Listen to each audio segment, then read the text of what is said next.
O Pentateuco espírita.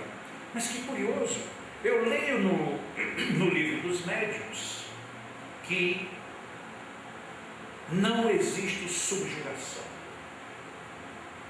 Desculpa, não existe possessão, só existe subjugação. E eu só vou ler o Pentateuco. O próximo livro, depois do livro dos médiuns, todos nós sabemos, vem o Evangelho. No Evangelho, o mesmo senhor Allan Kardec diz os casos de subjugação e de possessão. Opa, foi erro de tradução? Não foi erro de tradução. Então ele mudou de ideia. E como é que eu vou saber que ele mudou? O que foi que fez esse homem mudar de ideia? É um conflito. Então ele estava errado e disfarçou para que ninguém perceba? Ou será que ele está errado agora? Ou foi a tradução? Ou foi a linotipagem? O que aconteceu? Na Revista Espírita ele escreveu. Ele tinha muito pouco conhecimento ainda da relação mediúnica, médiuns, espíritos. Por quê? Porque não tinha tido tempo suficiente para tudo. Segundo aspecto, possessão era a individualização do demônio que tomava conta de um corpo. E ele já tinha estabelecido no livro dos Espíritos: um espírito não toma o corpo de outra pessoa. Então não existia possessão, porque possessão ela tinha uma adjetivação junta, possessão demoníaca. Como não existia demônio, não podia existir possessão. Mas do livro dos médiuns ao Evangelho, ele assiste fenômenos de possessão. Não era um demônio, era espírito desencarnado. Esse existe. E aí ele reassume a expressão possessão. Mas eu não posso saber disso. Por quê? Porque não está na codificação. E aí como é que a gente fica quando a gente é forçado, entre aspas? Eu fui forçado na minha época de juventude a só estudar Pentateuco. Até que um dia eu vou mexer na biblioteca da minha mãe e estava lá os 12 volumes da Revista Espírita intactos. Ninguém nunca tinha mexido. E eu perguntei à minha mãe isso aqui. Disse: isso era a revista do Allan Kardec. E o que tem na revista? Meu filho, eu não tenho tempo de ler. Eu digo: pois eu tenho. Eu tenho o tempo todo do mundo para ler Allan Kardec. E devorei 12 exemplares de Revista Espírita. Meu Deus, minha mãe, quer dizer que as pessoas não conhecem isso? Meu filho, é muito caro, é muita coisa, ninguém dá tempo. E ela ficou ofendida comigo, porque eu fui meio agressivo com ela. Eu digo: então Allan Kardec era um boa-vida, que não tinha o que fazer. Meu filho, não diga isso. Claro, mãe, porque ele não tinha o que fazer. Aí arrumou tempo para escrever 12 anos uma revista. Porque nós que somos muito ocupados não temos tempo de ler, que dá muito menos trabalho. Meu filho, você com essa sua cabeça, você ainda vai sofrer muito. Eu digo: não, mãe, não tenho que sofrer. Como é que ele teve tempo de escrever? E nesse intervalo, ele escreveu o livro dos médiuns, livro Evangelho, Céu e Inferno, Gênesis, respondia correspondências do mundo inteiro. E esse cara ainda escreveu essa revista e nós não temos tempo de ler. E pior, a gente colocou fora, porque não está no Pentateuco. Meu Deus, então que doutrina espírita é essa que a gente está seguindo? Não, mas existe a biografia de Henri Sars. Eu digo: mas ele não diz quem foi Allan Kardec. Você quer conhecer Allan Kardec? Leia a Revista Espírita. Mas como assim? Porque lá você encontra o que ele concordava, o que ele discordava, a coragem daquele homem. Homem tão corajoso que me perguntaram há pouco tempo: se Allan Kardec reencarnar, onde ele vai estar? Eu digo: em que sentido você pergunta? Local físico ou local doutrinário? Não, em doutrina ele vai ser o quê? Tudo menos espírita. Jacob, você também exagera. Claro. Como é que ele vai chegar aqui no meio espírita? Um meio espírita que não pergunta como ele perguntou. E o pior é que não admite que se questione. Allan Kardec vai fazer o que aqui? E o pior, ele vai vir muito mais sagaz. Porque naquela época ele não tinha sequer a teoria da relatividade. Ele tinha como ápice da linha filosófica o positivismo.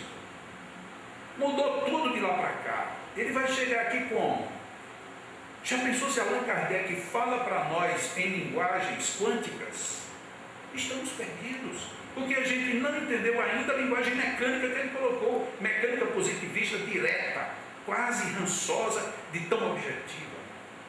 A gente não está entendendo. Aí Allan Kardec vai nascer espírita, ele não vai, sabe por quê? Porque a coragem dele naquela época ainda era muito maior do que a maioria de todos os espíritas que eu conheço. Ele faz publicar um catálogo de obras para os espíritas terem em suas bibliotecas, portanto, públicas. E aí ele relaciona as obras dele, relaciona as obras de quem escrevia coerentemente sobre o assunto. Aí ele seleciona obras de arte, obras de cultura, obras de cantos, e no final ele tem a coragem, obras contra o espiritismo, e ele dá a relação de todas. Não é dizendo, se você quiser, leia. Não. As casas espíritas deveriam ter na sua biblioteca para as pessoas consultarem. Como assim? Uma obra contra o espiritismo dentro da casa espírita? Exatamente. Esse homem, se ele vier para o meio espírita hoje, a porta está fechada para ele. Imagina ele chegar aqui no nosso meio e dizer, olha, tem um livro não espírita que aborda essa questão. Ah, não vai entrar. Agora, se passar no Fantástico e o Fantástico disser que é legal, aí é esse o mundo que nós estamos vivendo hoje. Não é ridicularizando, infelizmente é o que a gente tem vivido. A gente está fugindo dessa essência, e Allan Kardec está ficando sem espaço dentro da casa espírita, infelizmente. Allan Kardec coloca de Santo Agostinho a seguinte frase em Revista Espírita de agosto de 1863: o magnetismo foi o primeiro passo para o conhecimento da ação perispiritual, fonte de todos os fenômenos espíritas. O sonambulismo foi a primeira manifestação de isolamento da alma. O que é que nós fizemos com isso? O que é que nós temos feito com isso? Hoje, por acaso, em 2 momentos, conversando com amigos daqui, apesar de amigos de ontem para hoje, mas já amigos muito queridos, nós tivemos a oportunidade de conversar sobre 2 assuntos que hoje em dia não se pode mais falar no meio espírita: apometria e projeciologia. E nos 2 assuntos, que foram 2 pessoas distintas que me questionaram a respeito, eu comecei a resposta exatamente do mesmo jeito. Isto só existe porque nós espíritas pedimos que acontecesse. E os espíritas vão dizer, não, eu mesmo não, porque eu nem concordo. Mas somos nós, por quê? Porque Allan Kardec tratou o sonambulismo e não tratou de forma superficial, não. E nós simplesmente desprezamos o sonambulismo integralmente. E mais uma vez fizemos uma troca de nome. A gente deixou de chamar e tratar sonambulismo para chamar de desdobramento. E ficamos na superfície, sem jamais dar um mergulho. Valdo Vieira, muito inteligente, percebe que no sonambulismo havia todo um desenvolvimento a ser realizado. E favorece então ao surgimento da projeciologia. Porque até então nenhuma casa espírita tinha se posicionado de uma forma coerente com o sonambulismo. Pouco tempo depois, vem o Dr. Lacerda aqui no Rio Grande do Sul e cria a apometria. Não quero entrar no mérito, mas o que é a apometria e o que é a projeciologia? Sonambulismo. Todas 2. E todas 2 também por pegarem o gancho do meio espírita e cada um colocar os seus adornos, as 2, na minha visão, ficam capeiras, todas 2. Mas se elas são boas ou ruins, se elas estão ou não funcionando em casas espíritas, o espírita não pode reclamar. Por quê? Porque fomos nós que não estudamos e até hoje continuamos sem estudar o sonambulismo. Até hoje. Eu conheço uma pessoa que tem se dedicado com afinco a isso, a Dilson, em Aracaju. Tem viajado o Brasil quase todo, falando de sonambulismo. As pessoas ouvem, acham interessante e acaba ali mesmo. O assunto morre ali. Por quê? Porque porque isso dá muito trabalho. Não, porque se a gente for fazer isso aqui no centro. Porque? Pois o senhor Allan Kardec destacou no Livro dos Espíritos o assunto. E a gente deixou passar batido. E continuamos reclamando. Muito bem, eu sou contra a apometria, diga um. Ótimo. E o que você põe no lugar da apometria? Mas a gente já tem a mediunidade. Não estou perguntando mediunidade, eu quero saber a apometria. Você é contra? Eu sou. O que você tem para substituir? Não quero nem que seja pior nem melhor. O que você tem para substituir? E a gente vai ver que o movimento espírita não tem resposta. E para antecipar aqui a todo mundo, eu não sou apômetra, nem estou defendendo a ideia. Mas eu tenho que ser honesto para dizer que o estudo só surgiu porque nós simplesmente deixamos Allan Kardec de lado. E eles sabiamente pegaram. E aí agora eu não sei se o que nos move é porque a gente é contra, porque alguém disse que é para ser contra, ou se nós somos contra simplesmente porque não, quem deveria saber isso antes era eu. Talvez viesse por alguém. Hermínio Correia de Miranda já tinha tratado desse assunto, sem chamar contudo o sonambulismo. Mas quem já leu Diálogo com as Sombras, e é um livro muito lido nos meios mediúnicos, percebe que ele está ali tratando o tempo inteiro de desdobramento, já chegando nesse nível de sonambulismo. E o que a gente faz? A gente tem medo. Não vamos desenvolver isso porque a pessoa pode se desdobrar e não querer voltar. E ela pode morrer numa reunião. Só sobrou isso. E a essência passou por debaixo do aponte, que nem águas de um rio.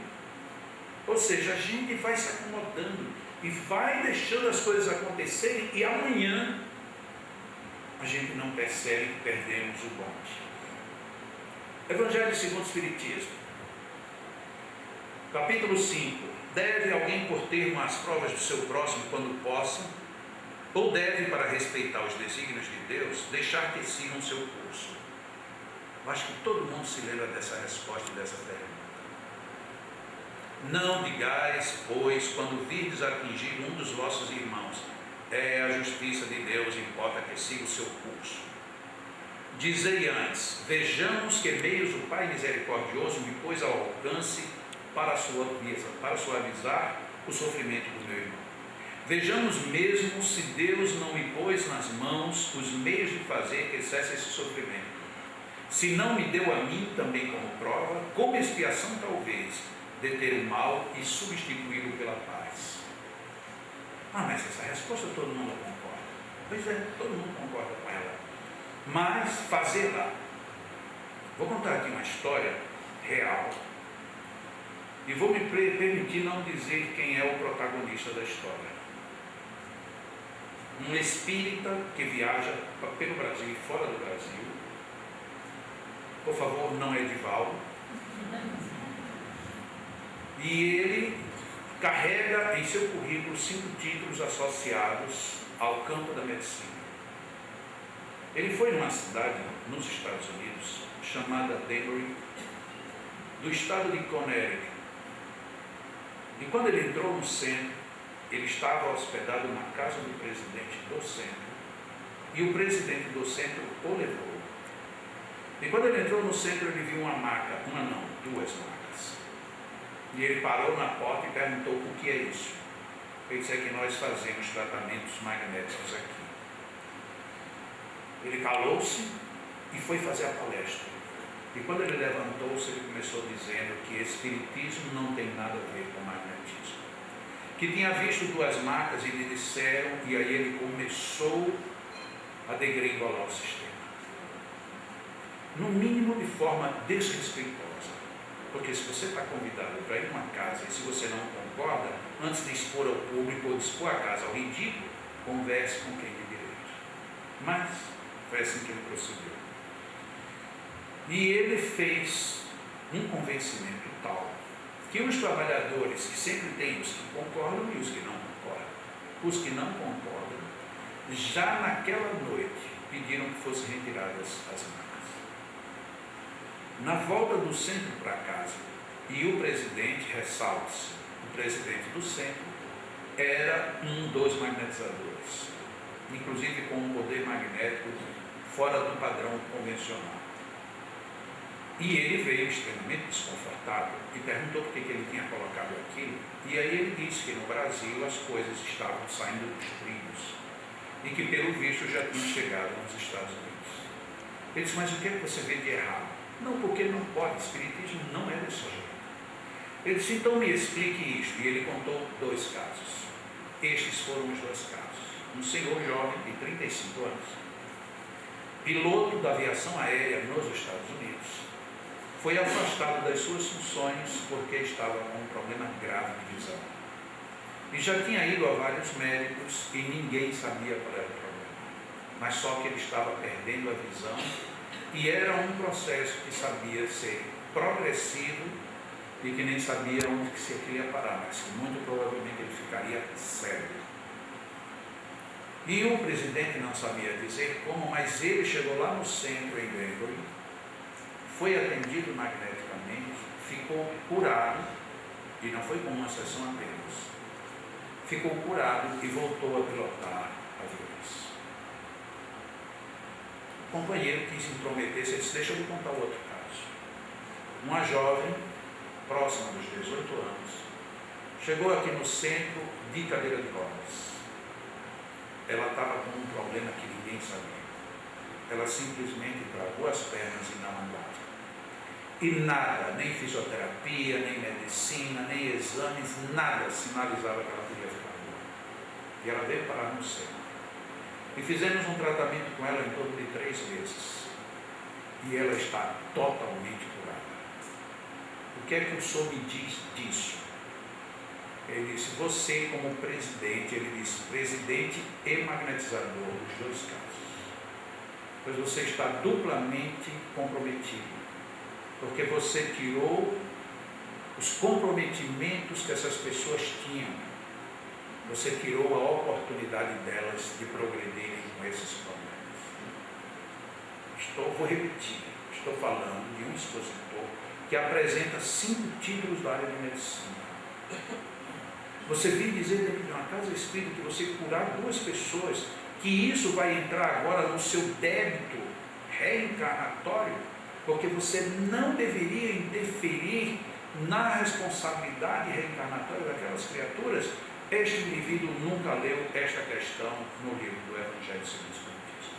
E se leu, definitivamente não entendeu. Porque ele não precisa sequer interpretar, basta ler.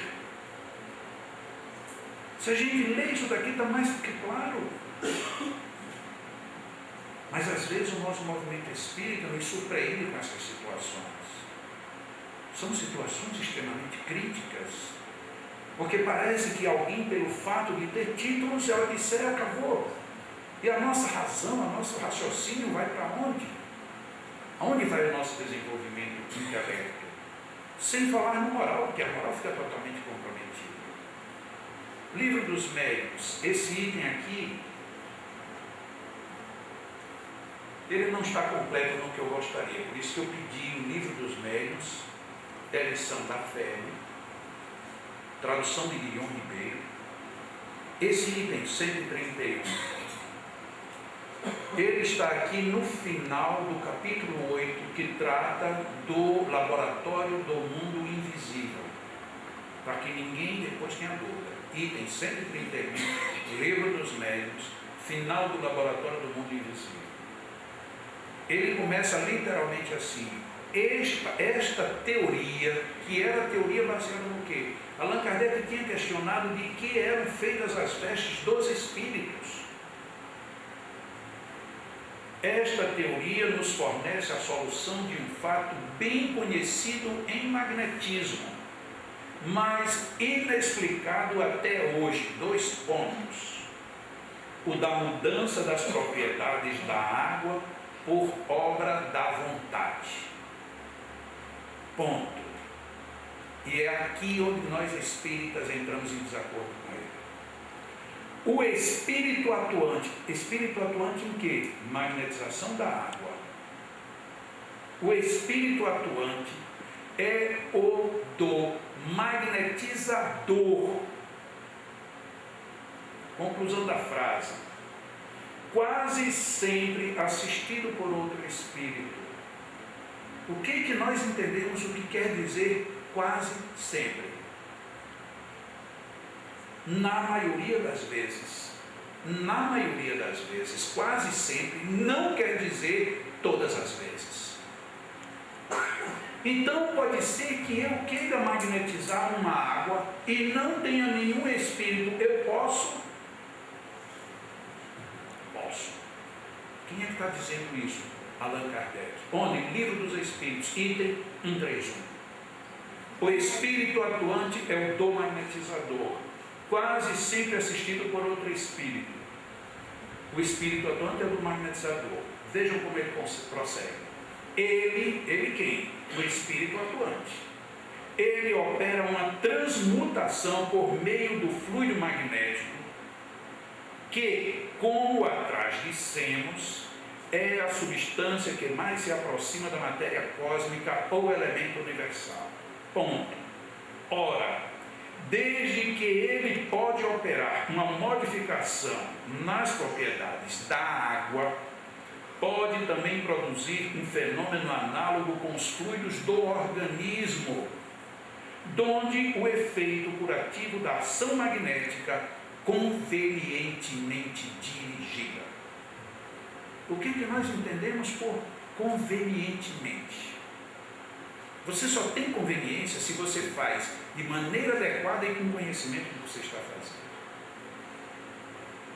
Ou este homem era louco, ou nós estamos perdidos. Porque a gente aprendeu na casa espírita, e eu estou começando a falar da casa que eu comecei quando criança, que a água você põe aqui e os espíritos vêm e magnetizam. Vem o senhor Allan Kardec que diz o contrário. Quem magnetiza é o homem, auxiliado quase sempre por outro espírito, mas ele nem dá a garantia de que sempre tem espírito. E como é que nós ficamos? Nós fazemos campanha de evangelho no lar, e quando você for fazer o evangelho no lar, deixe uma garrafa ou um copo com água, e no final você beba que os espíritos magnetizaram.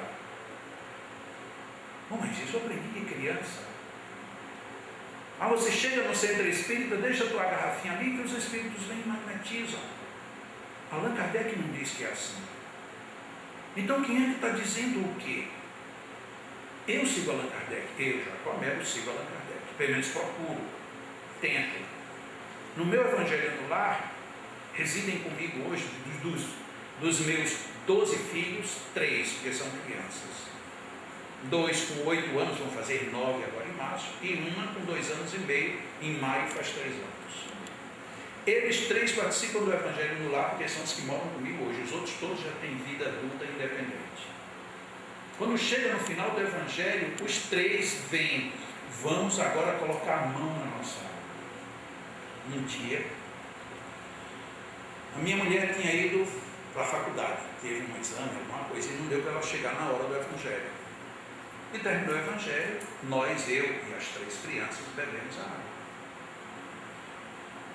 E quando terminou, aí a minha filha, a Sofia, que tem essa, que vai fazer 9 anos, ela é gêmea com o Giorgio, ela chegou e disse: ei pai, a gente bebeu a água toda e não sobrou para a mamãe. E eu então disse para ela: não tem problema, a gente pega uma outra água e dá para ela quando chegar. Ela, não é a mesma coisa. Meu Deus, essa criança, na época, com 7 anos, isso foi há 1 ano, essa criança parece que tem uma percepção melhor do que nós adultos. Ela notou que aquela água não era a mesma. E eu aproveitei, lógico, eu aproveito o embalo. E por que não é a mesma coisa? Meu pai, a gente rezou para a água ficar mudada. Eu disse: mudou? Eu disse: claro pai, eu só não sinto o gosto diferente. Eu digo: você tem razão. E agora pai, a gente vai buscar outro copo e a gente faz a mesma reza em cima do copo. Ah, sim, dá certo. Ela não poderia muito bem achar: não, mas os bons espíritos vêm aqui e ajeitam a água da minha vida. Não aceitou a água. Mas será que essa criança, ela é mais sabida do que eu nunca tinha conversado com ela sobre magnetismo? Ela percebeu que é diferente e está de acordo com o que propõe Allan Kardec. Não está aí transcrito, porque nessa lâmina que eu aproveitei para trazer hoje, não tinha essa parte, por isso que eu quis buscar o livro dos médios. Mas vocês, por favor, confiram, não acreditem na minha leitura, e se duvidarem, está sendo filmado, depois os senhores conferem, que a leitura foi feita exatamente de acordo com o que está escrito. E aí aqui lá na frente, já no último parágrafo, tem isso aqui, tem um segundo parágrafo, são 3 parágrafos do item 131. O terceiro parágrafo, tanto quanto do espírito errante, ou seja, o espírito que está no mundo espiritual, a vontade é igualmente atributo do espírito encarnado. Daí o poder do magnetizador, poder que se sabe estar na razão direta da força de vontade. Então quer dizer que na força de vontade eu tenho um poder. Podendo o espírito encarnado atuar sobre a matéria elementar, pode do mesmo modo mudar-lhe as propriedades dentro de certos limites. Existem limites, mas o homem pode atuar. Assim se explica a faculdade de cura pelo contato e pela imposição das mãos, faculdade que algumas pessoas possuem em grau mais ou menos elevado. Vejam que dificuldade. Uma pessoa recém ingressa no meio espírita. Ela vê lá a sala de passes. E ela percebe que existe uma busca muito grande por passe. E aí a gente não passa, é uma prática espírita. Foi Allan Kardec que disse. Aí a pessoa diz, foi. E qual é o livro de Allan Kardec que tem isso? Todos. Aí você pega os livros de Allan Kardec e vai procurar o passe. E não tem. Tem raríssimos momentos em que ele fala de passe, mas com um movimento. Allan Kardec não fala de passe. Mas nós trocamos magnetismo por passe. E trocamos magnetizador por passista. E aí ficou tudo fora da obra de Allan Kardec. Culpa de quem? Nossa, que deixamos que isso acontecesse.